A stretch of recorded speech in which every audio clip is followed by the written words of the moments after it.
Hello, my name is Latoya, and tonight we're going to talk about registering to vote. People should register to vote in elections because it's their democratic right. It helps them effect change and ensures their voices are heard. If you don't vote, you really can't complain, quote unquote. Now, you may not get the person in office that you vote for, but at least that you exercise your right and you tried to get the person that you feel as though was fit for the seat to vote. Before registering, there are requirements. You may register to vote if you are a U.S. citizen and you meet the state's residency requirements. Individuals that are actually homeless can still register to vote.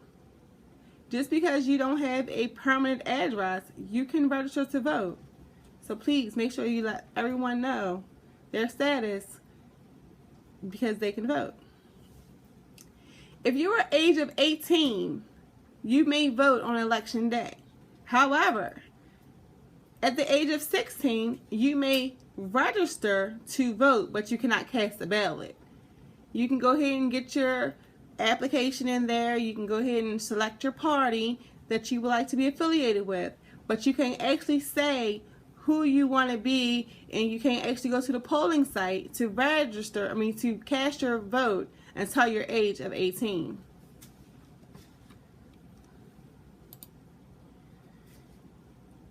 If you are not a U.S. citizen, that includes a permanent legal resident. Just because you're a permanent legal resident does not allow you to vote, unfortunately. Some people with felony convictions, rules different by state, so we're just talking about Maryland at the present moment, may not register to vote. You have to check with your state to see who can and who can't register to vote with their criminal background.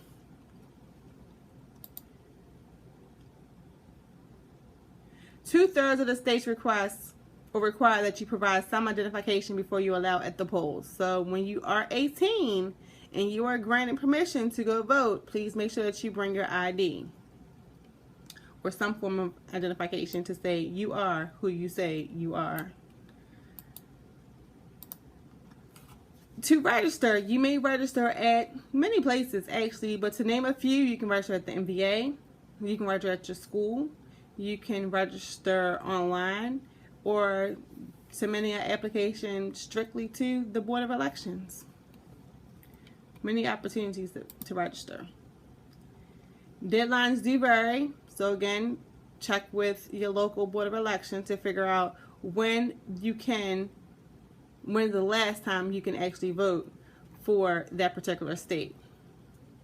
I know last year it was April 2016 for Maryland. If you don't pick a party, a political party, Republican, Democrat, on your registration card application, then you will automatically be unaffiliated.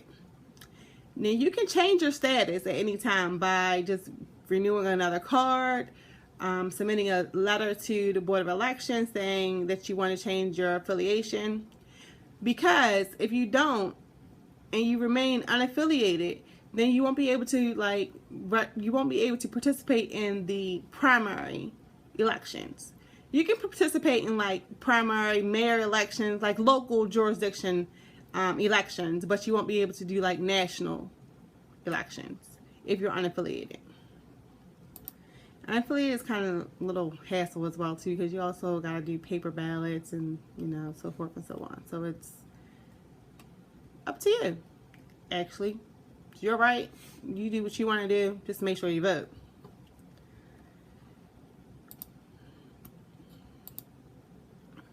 Now, once you are verified, completed applications are considered a registered voter. So once you are notified that you are a registered voter, you'll get some little card in the mail that says, hey, you are a registered voter. Everything went through. If you don't get a card in the mail about 3 weeks or so after that you fill out your application to register to vote, then check with your Board of Elections and see what's going on, see what the holdup is. Don't let too much time lapse. Get things done.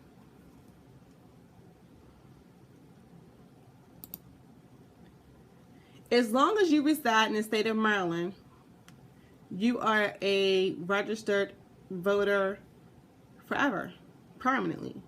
Now, if you move outside of Maryland, you may have to re-register somewhere else. Like say if you move to New York, you may have to re-register to vote.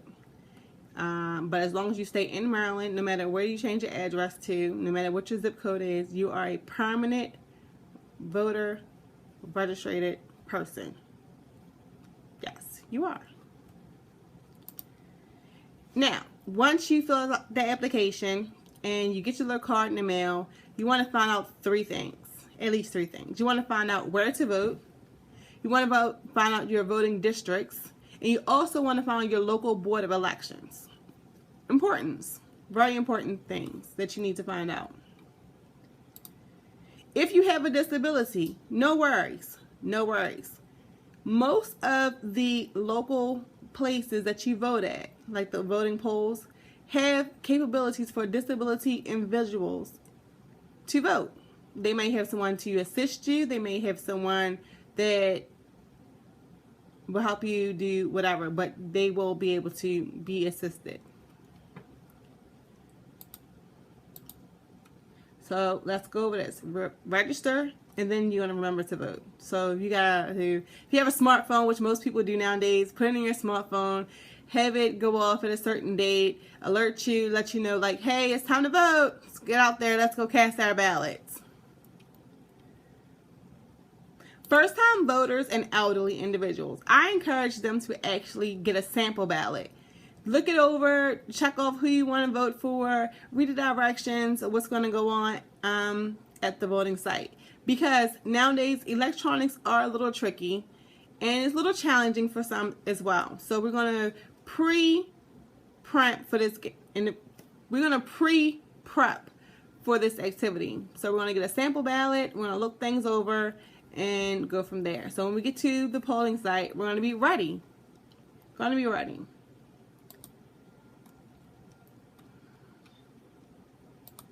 Voting is essential. It helps protect the world, protect our children, protect the elderly, protect all of our needs. So it's very, very important that we get out there and vote. Let's not waste time. Let's not waste our opportunity. Let's not waste our right to vote.